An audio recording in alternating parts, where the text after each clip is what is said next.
wow, there's gonna be a movie adaptation of the musical Cats! Cats is really weird, but I enjoy it because of the set design and the costuming. It's all really well done, so it's gonna be really cool to see what they're gonna do with the movie. Maybe they'll do something really fantastical with the costumes and the lighting and the— Oh, I see. Great. So a while ago I was talking to a couple people about the Cats movie, and we got into a discussion about character design. We came to the conclusion that nobody actually knew what they were doing when they did the designs for the characters. Well, I mean, they didn't know what they were doing with the whole movie, but that's a whole other can of worms.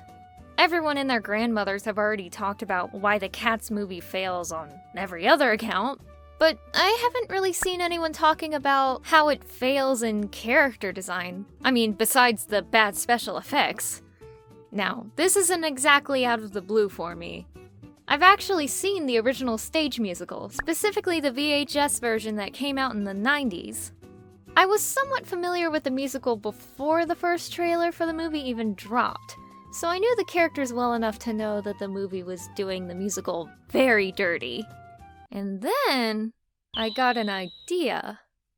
I've done a lot of different redesigns in the past, but I don't really consider myself a professional by any means. That being said, can I, a simple artist that mostly specializes in Sonic the Hedgehog fan art, make better character designs than the designs a professional made for the Cats movie? I have no idea, but I'll definitely give it a shot. Also, in order to do this video properly, I had to go see the Cats movie. I hope you guys appreciate the sacrifices that I have to make for you. So to start out, yes, I will be doing the designs in the Sonic the Hedgehog art style. Whether you're looking at the horrible CG actors in the movie, or the original stage costumes, the musical's characters are always in an anthropomorphic style. The Sonic style is the anthropomorphic style that I do best, so I really wanted to see what I could do with these characters in this specific style. Plus, with a set style in mind, it's easier to focus on the designing aspect. Moving on.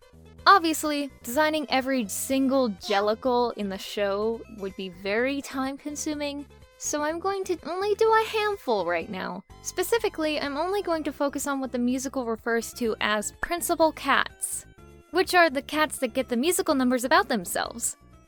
So, the first principal cat that I chose was Rum Tum Tugger. Yeah, prepare for some really weird names, people. Meow. The Rum Tum Tugger is a curious cat, as the musical says. He's young and very popular with the Jellicle cats. He's known to be extremely indecisive, which honestly that just sounds like every other cat to me. You let them out of the room, they want back in the room, etc, etc. Anyway, in the musical he's portrayed as kind of a rock star. The girls love him, the guys want to be them, the old cats find him annoying. He's also a really important character in the musical. In the movie, he's played by Jason Derulo. And the movie just makes him Jason Derulo, but a cat. And he doesn't really play an important part in the movie. He just shows up, sings his song, leaves. Goodbye, Jason Derulo. And since he's just Jason Derulo, but a cat, his design doesn't really say anything about the character at all. It's really disappointing. So that's why I chose him first. I'm gonna be honest. This redesign is very, very heavily inspired by the stage costume for Rum Tum Tugger. What can I say? The musical has really good character design already, especially with a character like Rum Tum Tugger. Still, I did my best to add my own spin to the design. I had to ask myself, how would Rum Tum Tugger's character design translate into the Sonic universe? I wanted to make sure that his design was angular, but still soft. He's a feisty bad boy, but he can also be genuine at times, giving ideas and advice when the Jellicles are threatened by the musical's main villain. And we will get to that villain eventually. So, I gave him sharp, slanty eyes and a very thin nose, and a cocky expression because he knows what he's all about. I also gave him poofy rock star hair adorned with stripes, just like how he looks in the musical. Then I had to interpret his leather catsuit and fur collar getup. First, I had to get that spiked collar in there. I did tone it down a little compared to the musical's costume, cause, you know, Tugger's a bad boy, but he's not a mean boy. I eventually added matching studded bracelets to his design as well. I took a lot of inspiration from Silver the Hedgehog's big fluffy collar that he has. You'll see later that I messed with the fluffage a lot. He does wear a belt in the musical, so I kept that in the design. I even added a buckle with his initials on it to, you know, show that he's really narcissistic. Before I even started drawing, I knew that I wanted to give good ol' RTT some rockstar platform boots. So I designed some for him. I even made the toe of the boots look like cat peats. Then I added a chain to the belt to add to the bad boy factor, and then I drew his tail. Now for the colors, which was extremely easy. I basically took one of the references I used as inspiration and picked colors off of that. I used black for his catsuit, of course, and gold for his accessories to make them extra flashy.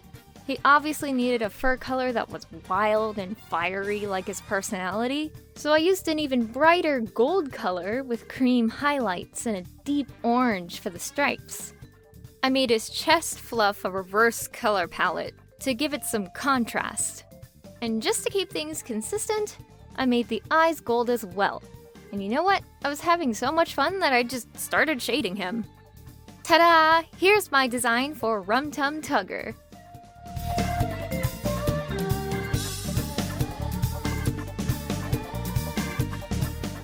Let's move on. I'm going to do my personal favorite character from the show next.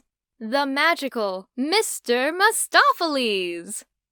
In the stage production, the character technically doesn't show up until near the end. For context, the Jellicles have a leader named Old Deuteronomy, and during one scene he gets kidnapped by the main villain, again, who we will get to. When that happens, Rum Tum Tugger suggests that they ask Mr. Mistoffelees to use his magic to bring Old Deuteronomy back. And it works! Yeah, apparently magic exists in this universe. The movie tried to make him more important by making him go through a character arc and stuff. He starts out sucking at magic, but then when his musical number happens, he finds the courage to try and bring Deuteronomy back, and he does, and everyone's happy and cheering and yada yada story beats. It's not really a bad direction to go, but I wasn't really a fan of it. The stage version of Mr. Mistoffelees is a child prodigy that already kinda knows how to do everything. He's also a really big showboat. I did see this one theory about Mr. Mistoffelees, though. See, there's this one chorus cat named Quacks O, and he looks suspiciously like Mr. Mistoffelees, minus the sparkly suit. A lot of Cats fans theorize that this is actually Mr. Mistoffelees, and that his magician getup is his alter ego. So, why don't I run with this idea? Let's turn him into a magical boy! I'm going to take some inspiration from the anime Creamy Mommy. He'll be your normal chorus cat by day, but once he waves his magic wand, he transforms into the sensational, magical Mr. Mistoffelees. So to start off, we have to design his everyday form. Since Quacks O is a non-principal cat, his design is going to be very simple. I took a lot of inspiration from the costume and makeup in the play. He has a small kitten face with round eyes. And of course I had to keep those beautiful eyebrows. I also wanted to keep his hair the same too, so he's got this widow's peak, and the hair in the back curls upward. I added some chest floof to look like a tuxedo, hinting at his magical form. And since the musical was made in the 80s, and it's very, very 80s, much like Creamy Mommy, I gave him some arm and leg warmers. Then it was a matter of mapping the different color spots on his body. Now we can move on to the magician himself. I wanted to keep the face very similar, just slightly more adult. The hair needed to be bigger too. The way that it's shaped in the stage production gives off this idea that his hair curls are actually his ears. So I wanted to shape it in a way so that his hair blends in with his ears. Now it's time for the fun part, designing the outfit! Of course, I went with a long-tailed tuxedo, complete with a bow tie, and I also gave him leg warmers to match Quacks O. Next, I designed the magic wand. Since he is a Maho shonen, he has to have a wand that's a bit more fantastical. This sketch design isn't really set in stone, however. During the line art process, I actually changed things up a bit to make it a little more cohesive. Then I gave him a top hat, and then I added more details so that he'd match his magic wand. Now let's get that line art done and move on with the colors. Abracadabra! Wow, magic! Anyway, I'm going to experiment with the colors a lot more on this character. 1, because he's magic, and 2, the Sonic art style allows you to use a lot more unusual colors. So why not? I'm giving Quacks O a blue indigo color scheme, and Mistoffelees a purple color scheme, but I'm going to keep the colors dark so that it still matches the original design. The coloring process was relatively simple for Quacks O, since in this form, he's basically a background character. Mistoffelees, on the other hand, is a principal cat and needs to be unique enough to have a stage presence. His colors are slightly more vibrant, and I gave him touches of powder blue to make that purple pop. Plus, I wanted to use more of the colors that were used in his magic wand. I decided to keep the eyes a dark color, but I added little stars to them because I thought it would be so cute. Then, after shading them, I added sparkles to the coat and wand, just like the sparkly coat Mistoffelees has in the play. And here's my rendition of the magical Mr. Mistoffelees.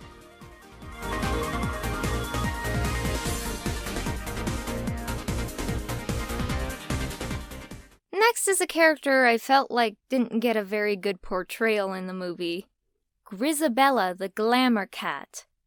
In the play, Grizabella is an old, unfortunate-looking cat that seems to have been cast out from the Jellicle tribe. She's sad and weak, but she still tries to save face and live up to her title of Glamour Cat. However, she still craves acceptance, and she really can't get that from the other cats. And, spoilers, when she gives them her final plea in the form of the song Memory, the cats finally accept her, and Deuteronomy chooses her to go to the Heaviside lair. Anyway, in the movie, her portrayal is kind of confusing. She's not exactly old and unfortunate looking, she's actually very well groomed. They try to explain why everyone hates her by saying that she went with the main villain. I don't really know what that means because they don't really go into further detail about that, but that's still really different from the play. In the play, Grizabella has no connection with the main villain at all. It's just a plot device that they decided to shoehorn in. Jennifer Hudson's performance as Grizabella isn't bad, it's just inaccurate. She makes Grizabella a real sad sack, with no hint of glamour whatsoever. In my redesign, I'm going to make sure Grizabella's design tells the audience everything they need to know about her. Unfortunate, yet glamorous. This is actually the first time I'm ever going to draw a Sonic character that is visibly old. I really wanted to make sure that she looked like she was going on in her years. So when I started drawing her face, I added wrinkles to her eyes, and I made her cheeks more saggy. She still needs to have luscious lashes, though. I wanted to make sure she still kinda looked like she cared about her appearance. Heck, I even gave her bottom lashes. For her hair, I wanted to create a shape that looked ratty, but still kind of glamorous. Plus, I still had that sort of 80s vibe in my mind, so it makes sense for her to have big teased side-swept hair, even if it is a little tangled. I had to keep her old fur coat in the design, because it's a really big staple in any interpretation of Grizabella, on and off Broadway. Then I gave her these kind of ballroom gloves. In the musical's costume, you can see her nails on top of her gloves. So I made it look like her long nails were poking through the gloves, almost trying to rip through them. I also felt like she needed an expensive-looking accessory, so I gave her a pearl bracelet. For the clothes under her coat, I went with a short dress with a bead trim to match her bracelet. Then I gave her some stilettos. In most variations of the costume, she has socks with her high heels, so I decided to go with that, and I bunched up one of the socks to make her look more ragged. Now it's time to color her. For this character, I wanted a mix of grays, browns, and reds. I wanted her fur to be a gray color to further push the idea that she's old, but I also gave her a pink nose to hint that maybe once she was seen as very glamorous and adorable. I added some muddy blotches on her fur as well, but I didn't forget the fabulous makeup. Her outfit also had to match her makeup, so her gloves and shoes were all made the same kind of deep red color. It took me a few tries to be satisfied with the color of the pearls on her bracelet. Eventually, I settled with a pink color because pink pearls are known to be very rare and expensive. The coat was made a muddy brown with added stains, and the dress became a slightly lighter red. I even added sparkles to the dress. She is going to the Jellicle Ball, so she has to wear her best dress. After coloring the cane, it was time to decide what her eye color was gonna be. The gray I used was actually a more green gray, so I decided to go with deep green for her eyes. Plus, green makes her eyes look way more striking. After that, I went ahead and shaded her. And done! For the first time drawing a visibly old Sonic character, I'm actually kind of proud of myself.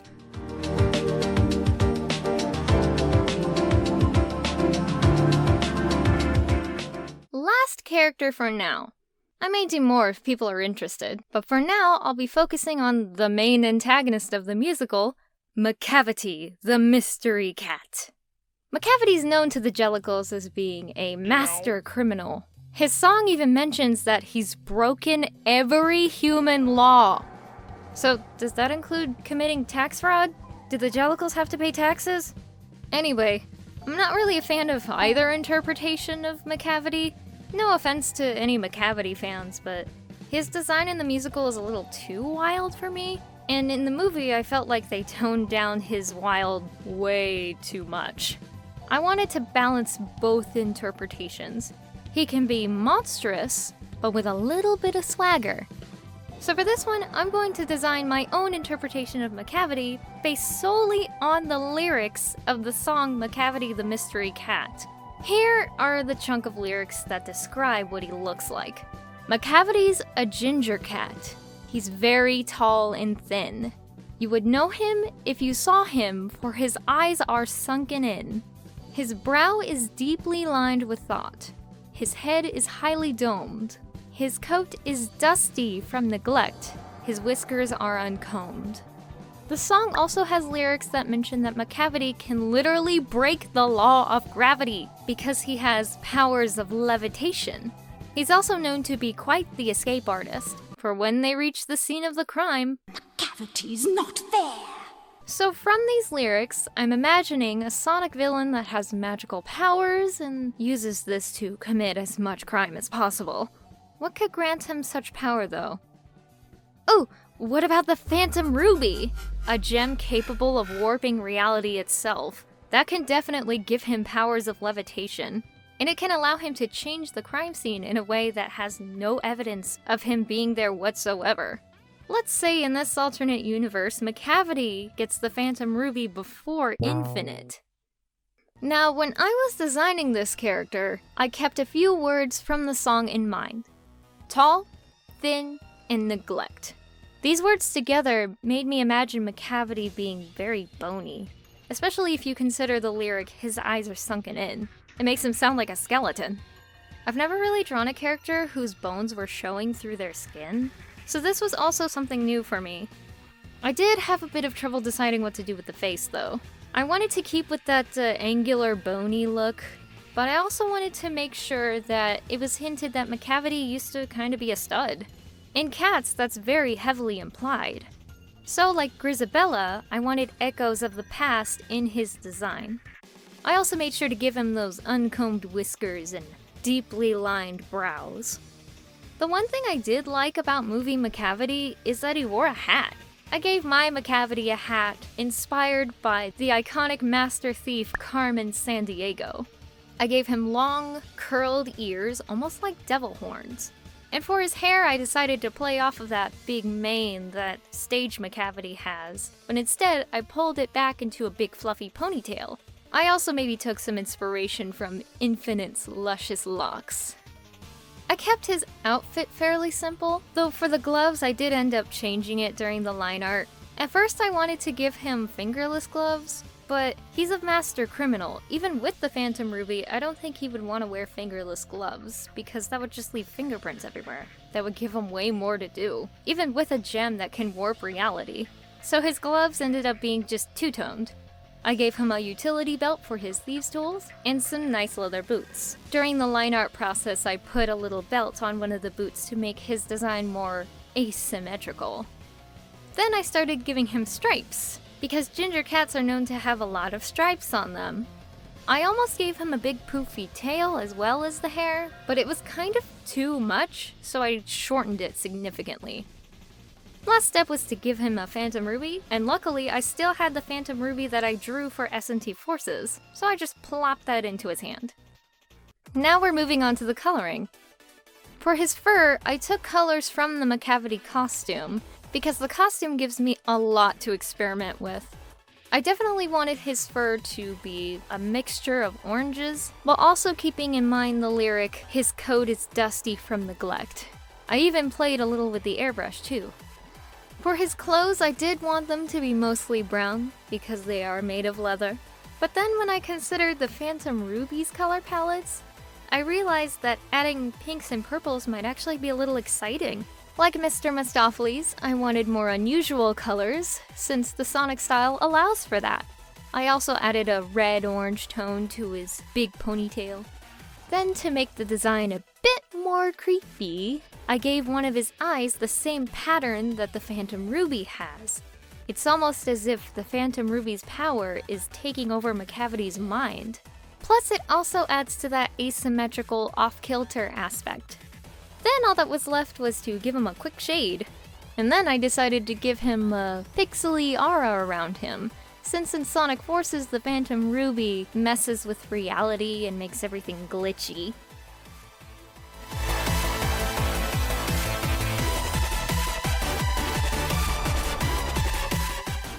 Alright, I'm done! Here are the 4 cats characters I redesigned. Rum Tum Tugger, Magical Mr. Mistoffelees, Grizabella, and Macavity. What do you guys think? Do you like these designs better than the movie's designs? Let me know in the comments. Also let me know in the comments if you want me to do more cats redesigns, because I have a lot more ideas. I just couldn't do all of them because then the video would be impossible to finish. Anyway, I'll see you guys later!